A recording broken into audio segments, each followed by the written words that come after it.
आपने ये तो जरूर सुना होगा कि खिसियानी बिल्ली खंबा नोचे, लेकिन आज हम आपको बताते हैं कि जब जेब या खजाना खाली हो जाता है तो इंसान दिमागी दिवालियापन पर उतर आता है। और आजकल पाकिस्तान की मीडिया को देखकर कुछ ऐसे ही लग रहा था, लेकिन आज हम बोलेंगे और तुम सुनोगे। तौबा तौबा, आज ये क्या हो गया? तौबा तौबा, पाकिस्तान के खिलाफ भारत ने बड़ी कार्रवाई कर दी। तौबा तौबा, 12 मिराज विमानों ने पाक और पीओके में घुसकर जैश के ठिकानों को तबाह कर दिया। तौबा तौबा, 1000 किलोग्राम के बम गिरा दिए। तौबा तौबा, 300 से ज्यादा आतंकी ढेर कर दिए। तो जिस पाकिस्तान की पूरी इकोनॉमी गधों के भरोसे चलती हो, वो हमें गुर्बत का ज्ञान झाड़ रहा था आजकल। और इनकी हालत को देखकर तो ऐसा लगता है कि पाकिस्तान में बच्चे भी गधे ही पैदा होते हैं और बड़े होकर गधों से ही उनकी रोजी रोटी चलती है। तो गुर्बत में कौन जी रहा था, चलिए आपकी गलतफहमी भी तोड़ देते हैं आज। और हाँ, पाकिस्तानी मीडिया जरा ये नखरे शक्रे दिखाने से पहले अपने लोगों से थोड़ी जानकारी तो मांग ली होती। आज हम बोलेंगे और तुम सुनोगे। कर्ज लेकर घी पीना, कोई तुमसे और तुम्हारे पाकिस्तान से पूछे। सिर से लेकर पांव तक कर्ज में डूबा है तुम्हारा पाकिस्तान। दिवालिया होने की कगार पर पहुंच गया है तुम्हारा पाकिस्तान। हर बार भिखारी की तरह कटोरा उठाया और चले गए अपने मुंह बोले पापा चीन के पास। वैसे तुम लोग चीन से जाकर कहते क्या होगे? पापा पापा हम मरने वाले हैं, खाने के लिए अनाज के दाने तक नहीं है, हमें कुछ दे दो ना। यही ना? तुमने ये तो देखा ही होगा पाकिस्तानी मीडिया कि भूखे कुत्ते के आगे जब कोई बोटी डाल देता है तो कुत्ता दुम हिलाने लगता है बोटी डालने वालों के आगे। और एक और गलतफहमी दूर कर देती हूँ तुम्हारे यहाँ का रुपया ना भारत की अठन्नी के बराबर है। प्लीज जाकर पढ़ लो। यानी तुम्हारे यहाँ का क्लास 2 ऑफिसर हमारे यहाँ के ऑटो वाले के बराबर भी नहीं कमाता।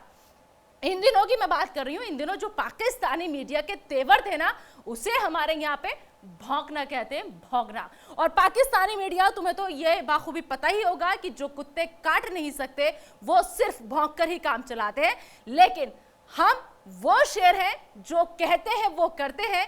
देखा कैसे घुसकर मारा है। तौबा तौबा, नेस्तो नाबूद कर दिया है। तौबा तौबा। और इन दिनों वो कौन सा लफ्ज यूज किया था तुम लोगों ने? हमारे जिहादी तंजीम। वाह वाह, हमारे हाफिज सईद, बहुत खूब, बहुत बढ़िया।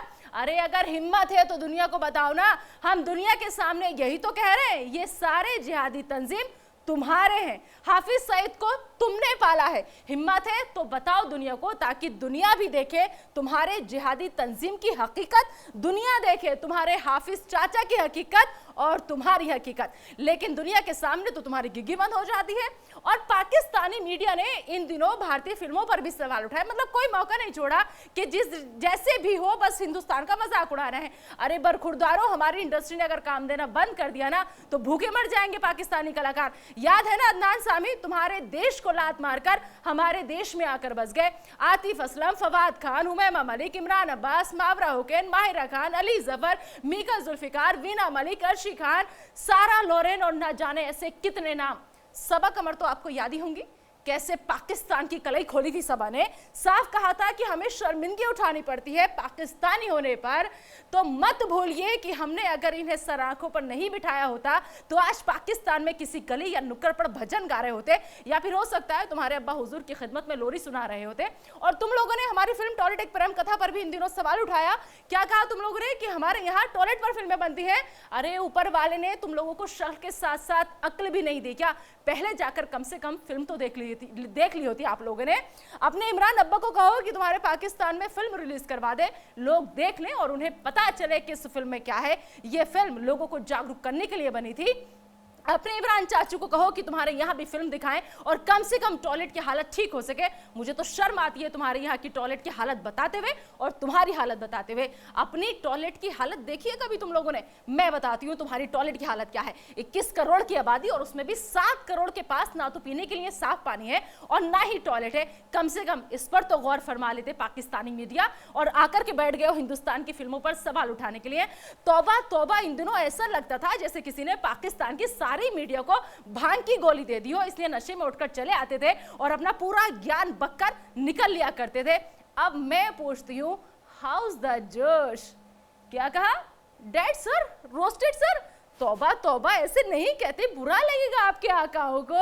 अब बात तुम्हारे मजहबी ज्ञान की भी कर लेती हूँ, क्योंकि इन दिनों ये भी तुम लोगों ने खूब झाड़ा। तो सुनो तुम गीदड़ और भेड़िए लोग, हमें मजहबी ज्ञान तुम दे रहे थे, तुम्हारे यहाँ हिंदुओं का कत्लेआम होता है। 25 सालों में उनकी आबादी बेहद कम हो गई। कम से कम ये तो पढ़ लिया होता कि पूरी दुनिया में सिर्फ हिंदुस्तान ही वो देश है जहां सारे मजहब के लोग एक साथ रहते हैं और सबको आजादी है प्यार से मोहब्बत से रहने की। और हाँ, मुसलमानों का जिक्र भी इन दिनों तुम लोगों ने खूब किया वहां की मीडिया ने कि मुसलमान यहाँ पे हिंदुस्तान में परेशान है। अरे किस मुसलमान की बात कर रहे हो आप लोग? मैं भी एक मुसलमान हूं और मुझे फक्र है, गर्व है अपने हिंदुस्तानी होने पर, और उस अल्लाह का लाख लाख शुक्रिया अदा करती हूं कि उसने मुझे हिंदुस्तान की सरजमी पर पैदा किया है। तो सुन लो पाकिस्तान और सुन लो पाकिस्तान की मीडिया, सुन लो तुम गीदड़ और भेड़िए लोग, हिंदुस्तान शेर है, शेर था, शेर है और शेर रहेगा। और ये हम क्यों कह रहे हैं, इसका सबूत आज तुम्हें मिल गया है। तुमने ठीक ही कहा था कि अब ये 1947 और 48 का हिंदुस्तान नहीं है। ये भी गलतफहमी दूर कर लो कि 1971 का हिंदुस्तान है। अब की बार घुटने पर तो झुका दिया है और जरूरत पड़ी तो काट कर रख देंगे। याद है ना 2016 घर में घुसकर सेका था, और वैसे ही आज फिर से सेका है, क्योंकि हम बोल कर मारते हैं, सामने से मारते हैं। हम तुम्हारी तरह बुज़दिल नहीं है। और अब तुम लोग बदले की बात कर रहे हो, किससे बदला लोगे? हमारी शराफत देखो, अभी भी शर्म महसूस करो कि हमने ना शहरियों को निशाना बनाया है, ना तुम्हारी फौज को निशाना बनाया है, सिर्फ आतंकी और उनके कैंपस तबाह किए हैं। तुम्हें तो हमारा शुक्रगुजार होना चाहिए कि तुम्हारा काम हमने कर दिया। बाकी जो बचे हैं उन्हें अगर खुद तबाह कर लो तो इसी में तुम्हारी खैर है, क्योंकि सोचिए अगर जंग हुई तो तुम्हारा मुल्क हिंदुस्तान के सामने कितने मिनट टिकेगा? ये सवाल अब पाकिस्तान के हुक्मरानों को भी परेशान कर रहा है, क्योंकि तुम्हारे पाकिस्तान को एहसास हो चुका है कि उस पर जो ये बड़ी आफत आई है वो अब थमने वाली नहीं है। और आखिर में कान खोलकर एक बात और सुन लो, जिस दिन हमारे देश के नौजवानों का, देश के नागरिकों का और ज्यादा दिमाग घूम गया ना, उस दिन कराची, इस्लामाबाद और लाहौर में भी तिरंगा लहराता हुआ नजर आएगा। फिर तुम्हारे पास बिलबिलाने के अलावा कोई रास्ता नहीं बचेगा। जय हिंद की सेना।